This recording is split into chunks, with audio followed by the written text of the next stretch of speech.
Melinda Gates once said, "A woman with a voice is by definition a strong woman." And these are the kind of women that we are trying to interview, we're trying to bring out so that you can be inspired. Tomorrow, you can be women like them. On March 8th, Mwananchi Communications Limited, under its business flagship, The Citizen, is bringing to you the Citizen Rising Woman Initiative 2022 with the aim to inspire and empower women in our society. Today, I'm with a strong woman, a woman with charisma, a woman that I know you all know. I'm so excited to do this interview, and she is the director of Launchpad. Her name is Miss Carol Ndosi. You definitely know her, so welcome. Thank you for having this interview with us. Thank you for having me. Thank you so much. You do quite a lot. Can you tell us what do you do in the million things that you do apart from Launchpad?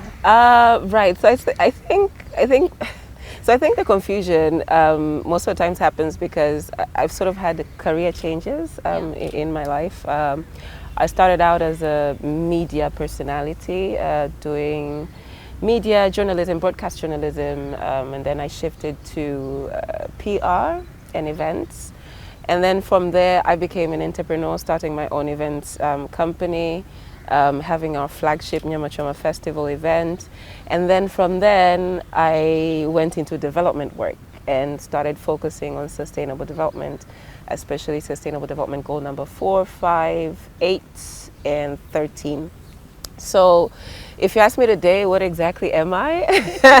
I don't think I would have one title that would fit all that I am, but I would like to believe I'm a development advocate. That's what I identify with.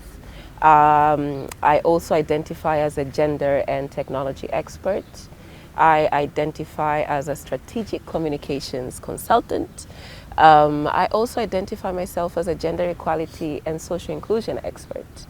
But then if you say digitalization in Tanzania, my name would also come up. If you talk about women's digital inclusion, my name would also come up.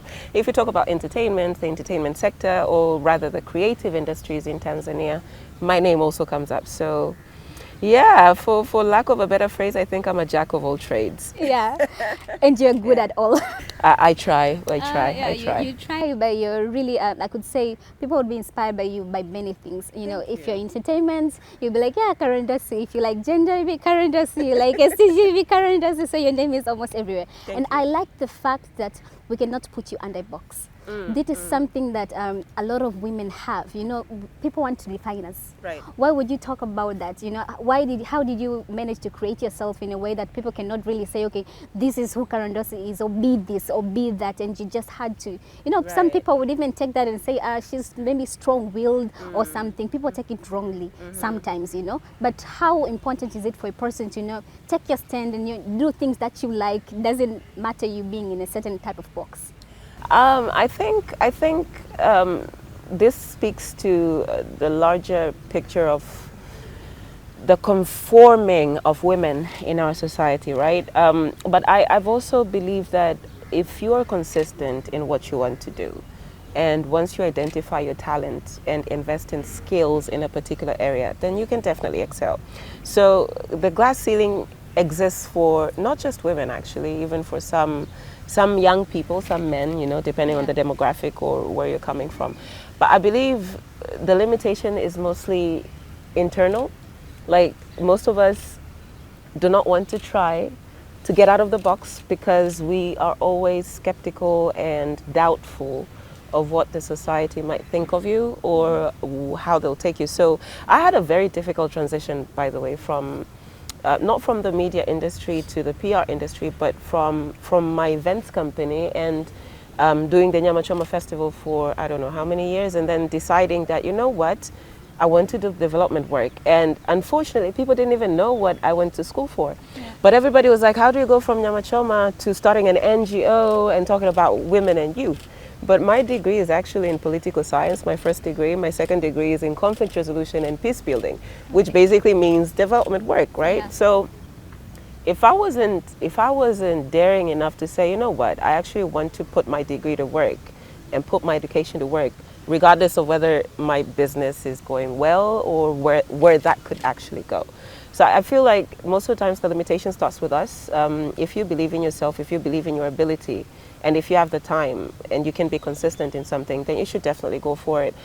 Conformity in our society will forever continue to be there because of our social engineering and unfortunately the position of a woman in our society. But I feel that so many of us have defied the odds. Like, we have broken the glass ceiling. So if you're talking about like, how can I do it? Is there somebody else who has already done it? Absolutely. There's so many of us. So I think it should always start with a person. And then you can go to, you know, look outward and say, what do I need to actually make this happen for myself? But definitely your own goals should determine your path.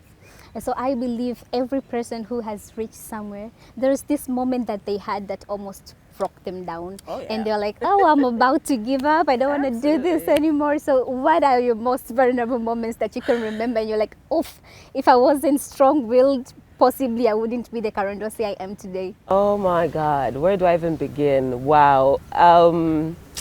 I think for any entrepreneur, you would definitely know that at some point you would have had your lowest moment.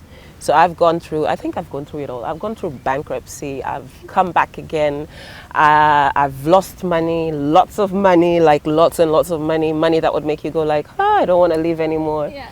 I have had to re-strategize, rebrand, come up with new ideas to see how I can further push for what I believe in. So how many moments? I can say they're multiple. I can't identify one. And it's an ongoing journey because I also believe in failing to learn. So that's one thing that sort of like drives me. Like, I will try something and find out if I can do it, and the prospect of it failing would not deter me.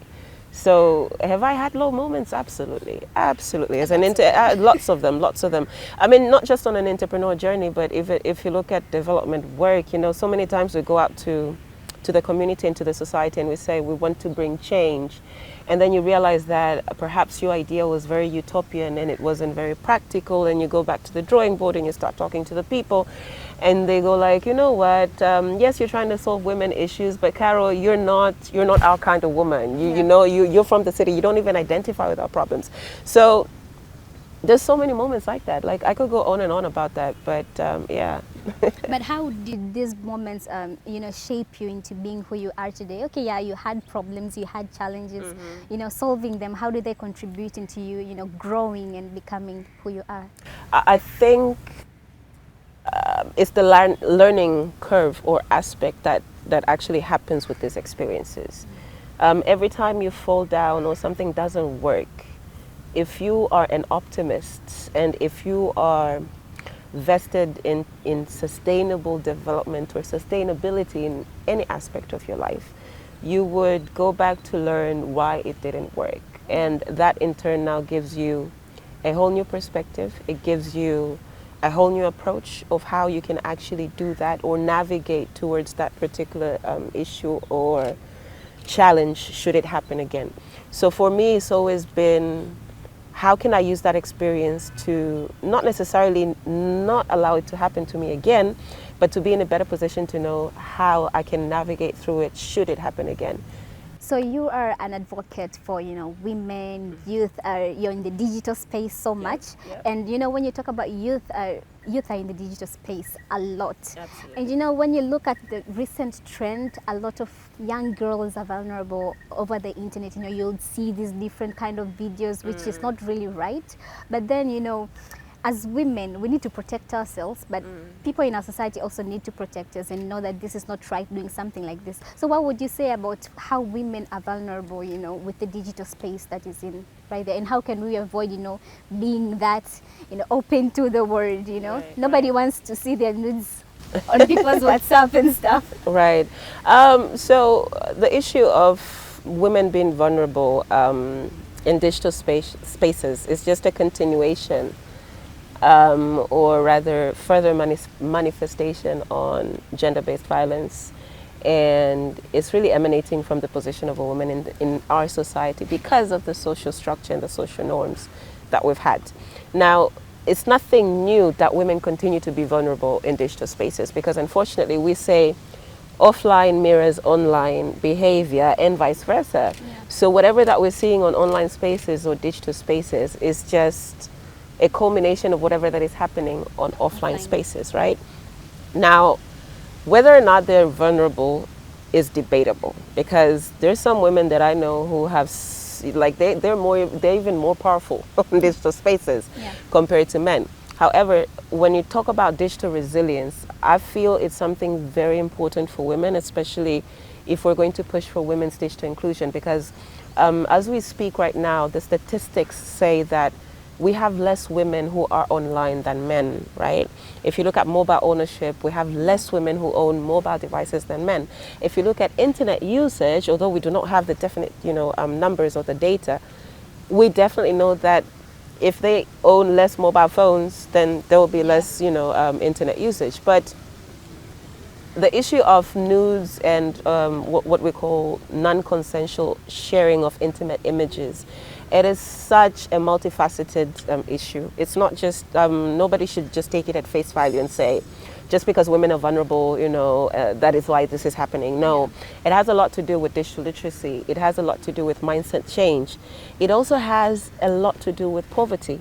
I'll give you an example. Our NGO has an arm that deals with digitalization. And we're one of the implementers of a project called Women at Web, which is like a regional network. It's present in Tanzania, Uganda, Kenya, and Rwanda. And in Tanzania, since 2020, as LP Digital, we set up what we call a helpline for women who are facing online gender-based violence. And they can call us 24/7 and report a crime or whatever that they're going through, if it's online gender-based violence, and ask for information or advice from us. But we've also extended that service to victims who want to press charges or who want to take legal action or who want to seek mental wellness support. What we have found out from the cases that we have received on non-consensual sharing of intimate images, also known as nudes. First of all, the prevalent group in this particular what do you call it? Pandemic, I would call it. Yeah, this particular pandemic is women from the age of 18 to 25, who, by the way, from the cases that we have received, are university students and college students and students who are fresh out of high school. Most of them come to the online world, most of them because maybe of the family background and economic position. They did not own mobile phones. They were not exposed to the digital world. They were not exposed to a certain kind of lifestyle. And all of a sudden they find themselves at a university, at a campus, and they're all these girls from different backgrounds, owning mobile phones. They have flashy lifestyles. They're driving cars. They're doing et cetera, et cetera. And these girls find themselves in a position like, I want to be like Detty, right? Yeah. So I want to have a nice phone like Detty. I want to have this like Detty. Poverty, one of the driving factors. But not just poverty, mindset change. The fact that a woman, I don't believe in teaching a woman their value. I really don't believe in that. Like in Swahili say, elimu ya kujitambua. I really don't believe in. Like, why should you teach me how to know my value? Like, I should be able to know my value. But it all comes down to what we call agency. What is your agency? When you the way you are brought up, are you brought up to believe that you have a purpose in that particular community or society or even family, right? How does that upbringing now nurture you to become the person that you are today? Whether you're a girl, whether you're a boy. What happens with these girls is, because of the background and the socio-cultural norms, they grow up not feeling enough, feeling like they have to live up to societal standards and expectations, and a woman has to be this, a woman has to look like this. So God forbid I go to university with my dreadlocks. No, I have to have a weave of $600,000 or 600,000 shillings. Where do I get 600,000 shillings? Easiest way would be for me to hook up with a rich man, a married man, possibly, right? So there's so many issues, but then there's also the issue of what we're also trying to do is merge sexual rights and digital rights, because at the end of the day, I'm a Generation Z. I'm a millennial. And then you have Generation Z. There's such an intergenerational disconnect when you talk about women's digital resilience and women being vulnerable on online platforms, because you have younger girls like you who come and say, Dada Carol, you can't tell me not to take nudes. I mean, you're a feminist. you advocate for body autonomy and being free with your body. So if I am embracing my sexuality and I'm taking a nude, why are you telling me that no, you shouldn't take a nude? And then we have to remind them that it's against the law. You know, so as much as you want to express this sexuality, your digital right actually says if you're a responsible citizen, when it comes to cybercrime law, you cannot take nudes. So like I said, it's a very multifaceted area, but digital literacy and digital safety are very important if we're really to push for women's digital inclusion and address the issue of women's vulnerability on online platforms. When you're talking about that, I was like, ooh. One thing that I noticed is that we don't really know anything about our rights. We don't know our digital rights. You know, somebody will just be doing something because they're feeling like doing it, you know. But then that means that we have to educate our girls more, including myself. As much as you think you know everything, you actually know nothing sometimes. And I think that's very important. And the Launchpad, what do you do to like educate young women and girls? Right. So first of all, the Launchpad is an NGO. So we're a CSO, solely not for profit. Sorry, and we are focusing on we're working at the intersection of sustainable development and women's digital inclusion, youth with digital inclusion, youth and women advancement programs. So anything to do with youth and women when it comes to economic advancement, I don't like empowerment, economic advancement, if it's enterprise support, if it's about capacity building in the areas of digital skills or 21st century skills, we do that. So we do a lot of projects targeting women and youth in the areas of skills development. We would have training programs. We do a lot of advocacy work to push for women's digital inclusion and youth inclusion in different aspects of the economy, but also digitalization. We are based in Dar es Salaam, but our work also extends to other regions. So we're in Zanzibar right now implementing a project on youth economic advancement on the areas of entrepreneurial skills. We are in Morogoro doing the same, trying to merge digitalization and social entrepreneurship for youth in Morogoro. We're also very much invested in advocating and really convening the ecosystem as it is, the digital ecosystem, to really embrace and push for women's digital inclusion and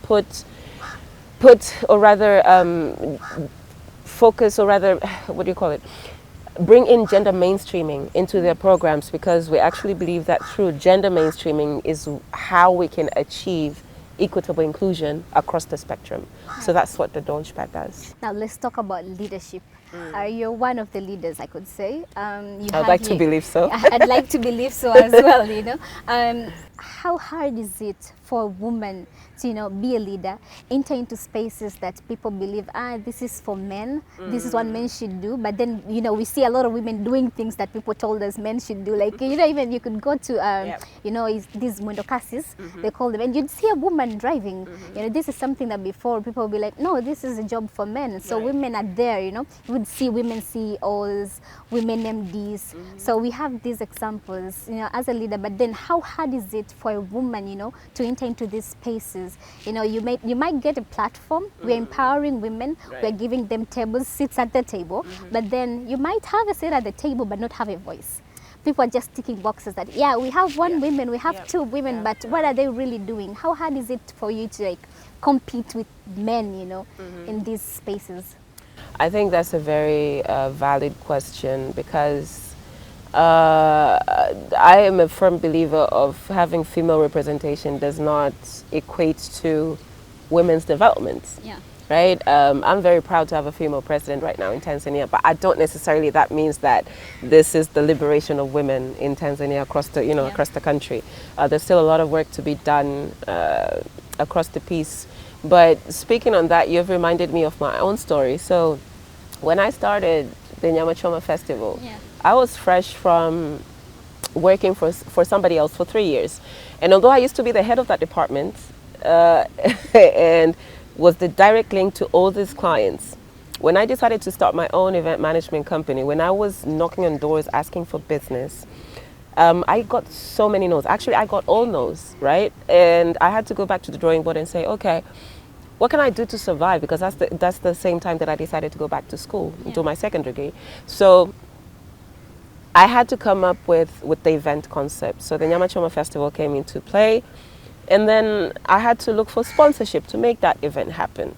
And knocking on doors, everybody was like, no, no, Carol. Although they knew me, these are people that I've been dealing with for the past 3 years. And all of a sudden, they're like, no, we don't have the money. No, we're not sponsoring this kind of events. No. I was like, okay, so what exactly is the issue? And someone said, you know, if you're a man, it would have been so totally different. I was like, you don't say. Okay, hold on. So I went back. I created a fake email address of a man, a white man, Wow. who was in Los Angeles, right, and would send me emails. So that fake email would send me emails, and then that email I would use to now send to the potential sponsors. Wow. And it worked. It worked. It got me sponsorship, it got me money, it got me meetings that I wanted. So when they asked to meet this white man, the white man would say, I'm sorry, I'm out of the country right now, I'm in the US, but you know what, my colleague, Carol, will come through for the meeting. Yeah. And when Carol goes, she sells the product, she sells the event, she gets the whatever, and they would write an email back to the white man like, yeah, we're interested to sponsor it. Wow. Carol, by the way, Carol is very brilliant. And I'm still the same person who's reading the email, Yeah. right? And I'm like, okay, this is interesting. But then I had to kill the man. So unfortunately, the white man had a very tragic accident, passed away, and left in Yamachoma Festival for Carol to take over and to own. And it's been history since then. Yeah. But you see, that's what I had to do. And had I not been proactive to think like, how can I break through this glass ceiling and think like a man, because I'm very sure that's how a man would have thought. And sometimes it speaks to how one can really study the system, and in this particular point it would be the patriarchal system. Study the way it thinks, the way it operates, you know, what kind of language do they use. That's how you break through. Because if you're talking about dismantling patriarchy to a point where this glass ceiling would not exist for other women, it's going to be a long shot. Yeah. And there's still a lot of work. And I mean, it's ongoing, but there's still a lot of work that needs for us to get there. So how else can women prove that they're able, that they're capable, that they want these opportunities? It's by showing that they can actually do them. And you always have to find a way around it. So creativity also plays a lot of part in this. But yeah, that was a funny time for me, though. That is such a great story. You know, what advice would you give young women out there who, you know, are trying to be something, be anything it is that they want to be? Because what I learned from your story up to now, you know, you have this self-initiative. You know, you wanted self-agency. something, you had this drive of your own, you know, okay, I can't let this door that is closed, just, it doesn't have to end here. I know there is a way that is something that you have it, you know, deep inside. It's not something somebody will come and tell you, you know what, don't give up or something. So what advices would you give for young girls who want to, you know, get out there in anything that they want to do? First of all, I think everyone should realize that your own personal and professional development is solely on you. No one else is going to believe in you if you don't believe in yourself. You know, it has to start with you. Like, I always say, if confidence was a person, I would definitely be it. But I think a lot of this also has to do with the upbringing. I was brought up by a single mother, but also a very confident and very strict father. Although he didn't bring me up, but just being raised by my own mother, witnessing her journey, seeing how she was really pushing herself over and above to put food on the table and take us to school and make sure that we were okay and we had all these opportunities to become whatever that we wanted to be.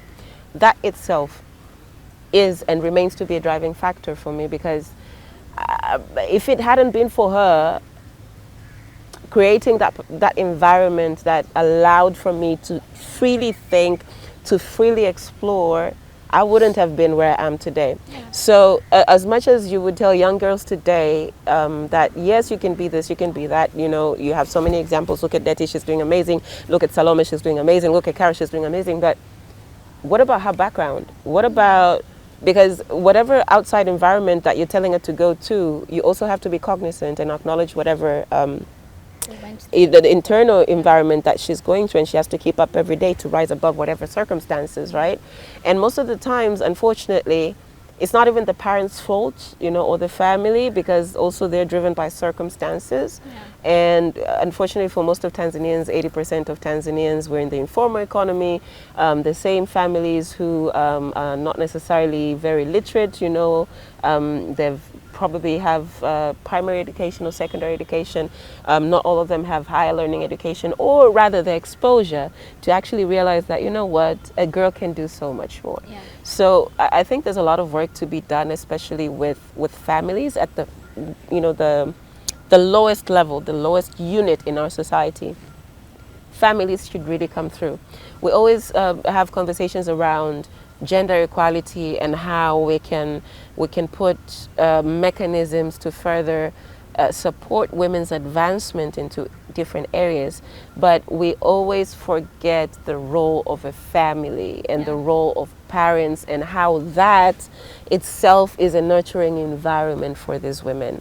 So I feel like that's very important. And of course, like I said, it's always dependent on the circumstances, because other people would tell you, like, how can you tell a family in Sumbawanga, you know, who is struggling to put food on the table, that at the same time they should be encouraging their girl to take science subjects, you know? And this is a mother who does not have an education. She does not have the exposure to even know that there are women engineers, right? Yeah. And you're like, what about the surrounding society? Is there anyone else that could possibly push the family to realize, this is not perhaps the way we should be nurturing our child.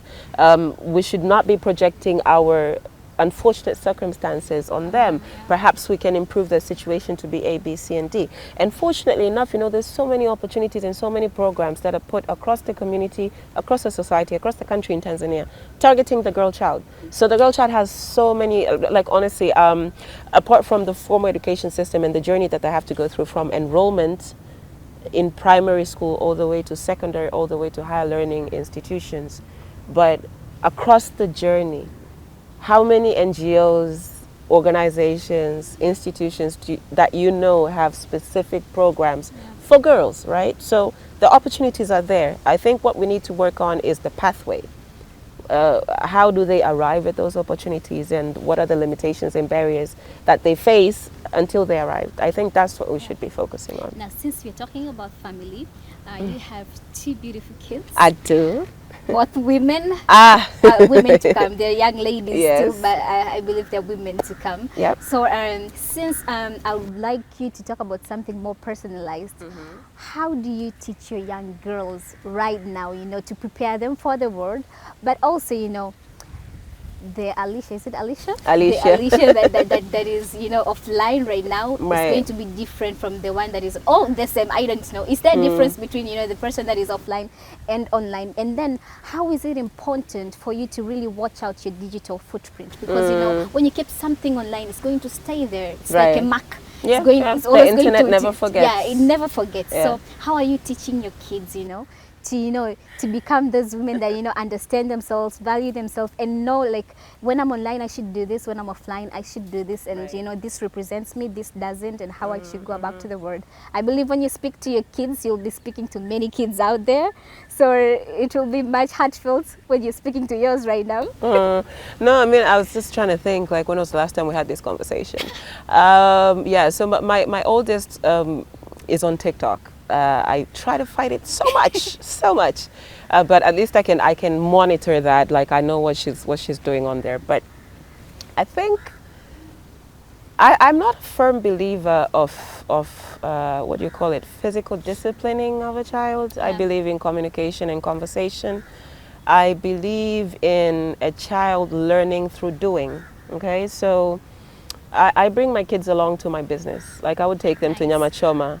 I would make them sell stuff. I would make them sit at the gate, you know, and do the tickets, so that they actually witness, like, what mama has to go through, you know. I would take them to my trainings. They would sit there and they would listen. When I'm moderating a session online, they would sit beside me and listen to it. And I think that also, like, teaches them, okay, so what does mama do? What does she believe in? What kind of work is she involved in? And from that itself, that is a learning experience for them, right?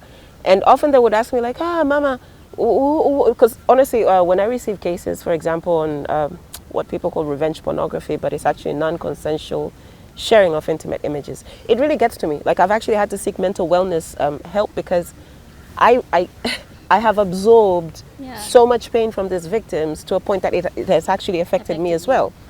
And they would see, like, Mama is struggling. Like, Mama, what are you going through? I'm like, oh my God, Alicia, you should never send nudes. You know? And she's only 13. Yeah. But she'd be like, what do you mean nudes? And I'm like, listen, so the Tanzanian law is saying A, B, C, and D. But then also, as a girl, you should realize that, you know, your body, you value yourself. So we have a conversation from what they see me doing, what they see me going through. And I believe there cannot be a better teacher than that.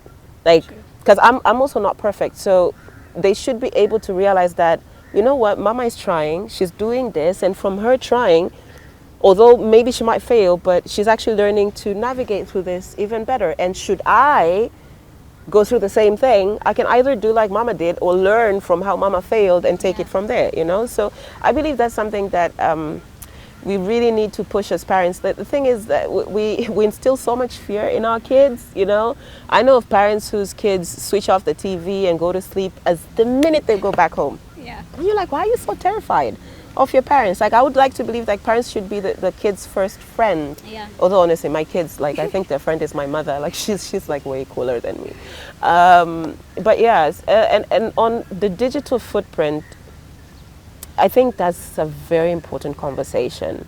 I have to do a digital audit on myself every 2 weeks because unfortunately, even for me, and especially because of the work that I do, you would have different sources trying to report what you said or trying to interpret what you said. Yeah. And sometimes it's not, or it can get misconstrued or mistranslated, right?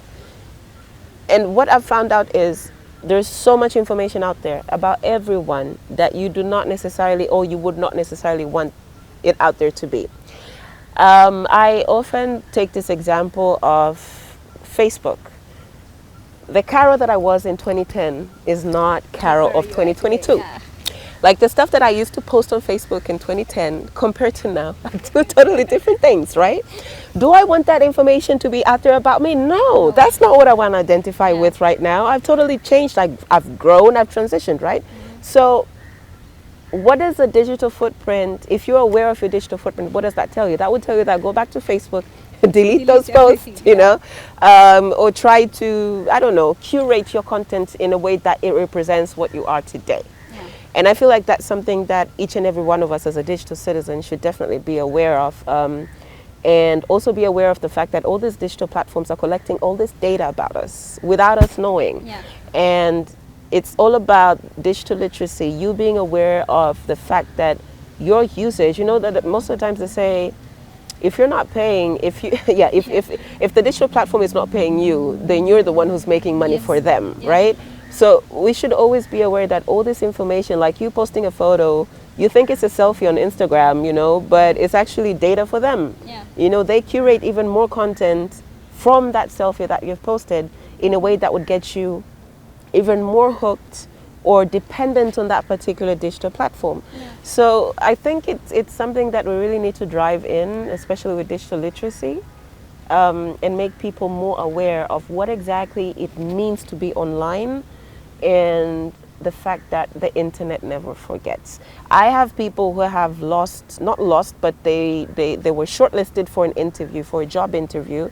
And the minute this organization or company Googled their name, the stuff that came up did not identify with the organizational values. And they got chucked right away, you know? And people will be like, what about my freedom of expression? You know, if you're in America, it would be your First Amendment. But no. No man is an island. Unless, and even when you want to work for yourself, you want to be an entrepreneur and be self-employed, you still have to be aware of other people who would want to interact with you. And anyone who wants to interact with you, they will always be aware of their brand and how their brand will be affected or benefit from you. Yeah. So what are you bringing to the table? What is your digital footprint saying about you? Is that the kind of person that you would, interact with? Yeah. So that I think it's something that unfortunately is not being given that much focus, but I believe it should be at the heart of any digital citizenship program or digital literacy program.